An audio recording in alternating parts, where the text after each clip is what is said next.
So I have big news. I'm going to move to Sweden very, very soon, and more precisely to Stockholm.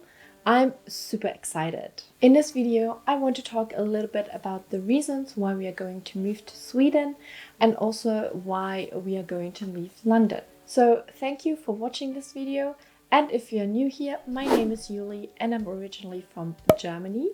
And I live in the UK now, but I'm moving to Sweden very soon. I normally talk about making, saving and investing money in the stock market on this YouTube channel, but today is a special episode. Of course, it's not one of the FIRE countries I recently talked about in one of my videos, but there are a few financial advantages, despite everyone probably thinking Sweden is a very expensive country and you have to pay a lot of taxes there. So I did quite a bit of research about Sweden, so I want to talk about that, but also my personal preferences. So let's get started. The first topic I want to talk about is the quality of life. So I want to compare it to London because that's where I currently live. And in London, the quality of life is for me mainly the excitement. It's a buzzing city, and especially for young people, I feel there is so much you can do and so much going on. Of course, if it's not a pandemic, there's a nightlife, there are clubs, bars, a lot of restaurants. So London is a really exciting city, and that's also for me quality of life in certain stages of your life. And hand in hand maybe with the excitement is that there is lots of things to do. So there are exhibitions coming up all the time, there are festivals, music festivals, concerts. So you definitely never get tired in London. And also quality of life in London for me is there are a lot of parks and canals and even little lakes. So when the sun is out in London, people are on the streets, they enjoy themselves, you can catch up with people, they go for walks in all the parks. So I find that very, very beautiful. But then a few negatives about London, which affects the quality of life. And I mean, I would say safety. Nothing really happened to me, touch wood. But because it's also a buzzing city, the traffic is crazy. When you have kids, you worry about that. Going alone somewhere in the evening, you just have to be careful because it's such a big city, more things can happen. And then something I mentioned also before is that London is very expensive, especially when it comes to housing. Yes, rent might be more expensive than buying a house, but buying a house in London is also very expensive. And I feel when you buy a house or even rent a house, most of the time the flats or houses are quite small.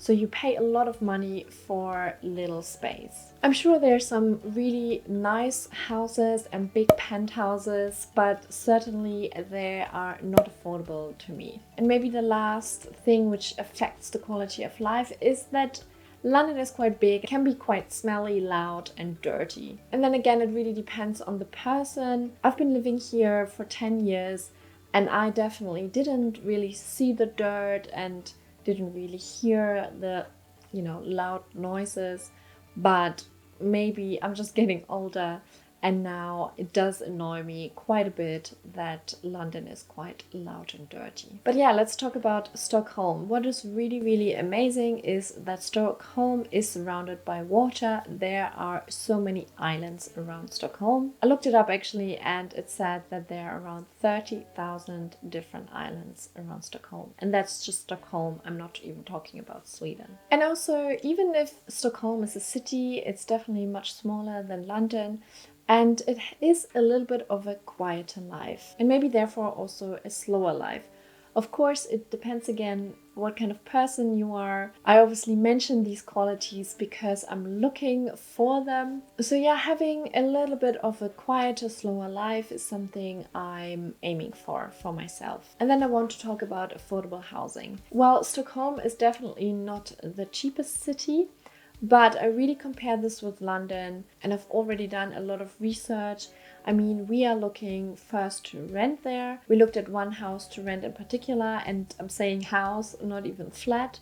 And it was such a big difference. We would have paid the same amount we pay for our current flat. And I already talked about in another video how much we actually pay in rent. So it's a lot. And for that same amount of money, we could have a huge house with 4 bedrooms and still in the city in Stockholm, which is like 30 minutes from the city center. So if you compare it with London, it's definitely pretty affordable. Well, in the negatives, only really I'm talking about research. It is not cheap either. So I will report back to you and definitely make another video about how it is to live in Sweden, in particular in Stockholm. But what I've read so far, buying groceries or going to restaurants or bars, cafes, is not super cheap either. So as I mentioned at the beginning of this video, it is not a country like Portugal or Spain where things are just much cheaper. And now I want to compare work life in London and in Stockholm. So London is obviously a great city with lots and lots of opportunities. You probably can find any job you want to do in London. Lots of headquarters are based in London, although there might be a few changes due to Brexit. Some companies might decide to have their headquarters in other European countries. But that aside, London is really buzzing with work life, and that's why lots of people move to London, because they have great job opportunities there. And of course, language, we don't even have to talk about it. It's English, so there are no barriers unless you don't speak English. So one thing I read about Stockholm is that they are quite humble. So they're not shouting about all the amazing companies are there. And that's probably why you don't know that there are quite a few great companies in Stockholm. So in my research, I found actually that Stockholm is often referred as the Silicon Valley of Europe, one of the most distinctive and important European technology hubs. One that has produced more billion-dollar startups per capita than anywhere in the world outside Silicon Valley. Between 2015 and 2019, nearly 800 startups raised funding in Stockholm, a capital of fewer than 1 million people, putting it behind only Berlin, Paris and London, cities many times its size. Oh, and one very important thing is that in Sweden there is a better work-life balance. So this is really based on research. Whilst in London, people are very competitive, and you work sometimes quite long hours and overtime. And usually you also have quite a hierarchy in your company. And in Sweden, the overall sentiment is that there needs to be a balance between your work life and your private life. And then there's probably the question of the language. The good news is that, especially in companies, a lot of people speak English, and that very well, and it's actually the business language of companies. So you don't necessarily have to learn Swedish, but like it is in any country you move to, you should put an effort in learning the language. If it's not for work, then for other areas in your life. Just to let you know why we are actually moving to Sweden is because my partner got a job opportunity there. And the whole company really speaks English really well, so he's not required to speak Swedish. He works in the film industry in visual effects, and that's what he's going to do in Stockholm as well. And then I want to compare the landscapes of the two countries. So when you look at Great Britain in general, it has really amazing areas. I've personally been to Scotland, to the Isle of Skye, and also to Wales. I've also heard and seen on photos that Cornwall is really beautiful.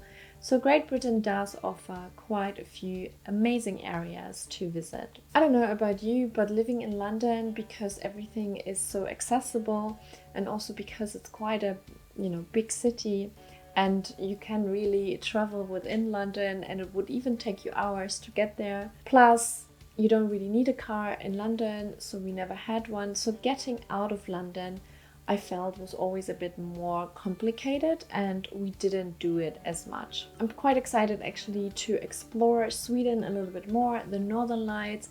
Then there's obviously also Midsummer, if you ever heard of it. It's a summer celebration, and we had the pleasure of going to Sweden at Midsummer once and celebrating with our friends there. And you can also travel to the other Nordic countries from Sweden. And one thing I'm quite excited about as well is camping. And what you can do there is actually wild camping. That means you can pretty much camp anywhere you want to. You just have to make sure that you don't litter. And that's maybe a big difference to also here in London or the UK. The attitude is a little bit different. So there's a little bit more respect in Sweden when it comes to nature. But yeah, let's see if we are getting out of Stockholm much more than we were getting out of London. And last but not least, I also wanted to talk about the education system in Sweden. This is obviously quite personal because I have a child. So wherever I move, it has to be good for my child as well. And to be honest, that was one of the reasons why Sweden was very attractive to me. So I'm aware that some might not have children, so they want to skip this part, but I quickly just wanted to compare London with Stockholm in terms of childcare. So I mentioned that also in my cost of living in London video before, but childcare here in London is very, very expensive. I don't want to go into too much detail, but basically a full-time position for your child could be up to £2,000 per month. So every time I say that out loud, it blows my mind how expensive childcare here is in the UK. That's certainly one thing the UK hasn't really figured out. I feel a parent should be able to go back to work and not to spend the entire salary on childcare. Another thing is that children are going to school from the age of 4, which I feel is very early. So it might be that you can avoid more costs for kindergarten. So it probably has to do with a lot of financial decisions. But yeah, school with 4 I feel is very early, and children should have a little bit more time to enjoy their playtime. So in Stockholm, I did my research, and you approximately pay £150 per month for a full-time position for your child, and that is so much lower than in the UK, and I feel it's a personal game changer if I can take home much more money than spending everything on childcare. Plus, they have a really good system in Sweden.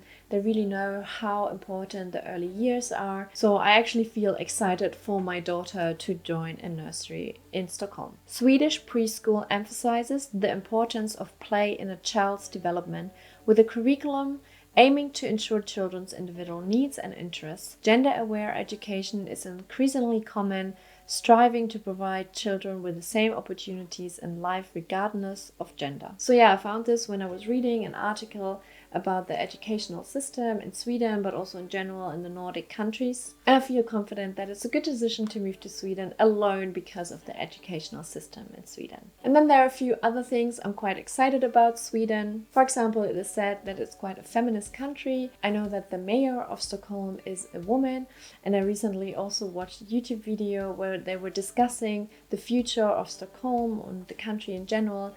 And I was very pleased to see women in top positions and in a panel where women outnumbered men. I don't know, as a woman, I feel that is quite attractive to me, and I like to see what kind of difference it makes. And talking about children, maternity leave is another really plus in Sweden. When you go on maternity leave, you actually get 80% paid for approximately a year, and also 90 days have to be taken by each parent. So for example, if I go on maternity leave, my partner should take 90 days at some point as well, because they're not transferable.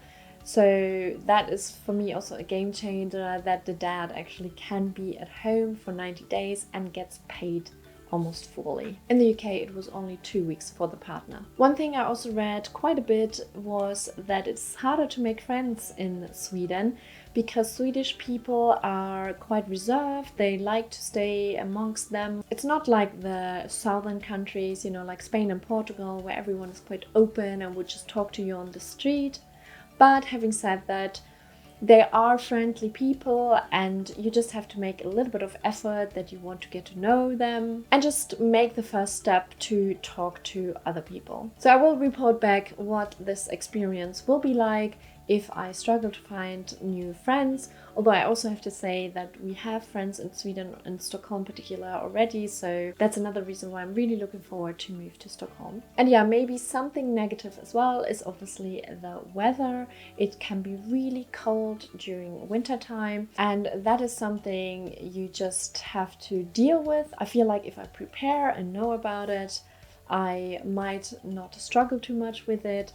I am not really a person who loves the cold, But I am looking forward to snow and spending time outside in the snow, and also see how it is when it's longer dark during the day, during the winter months.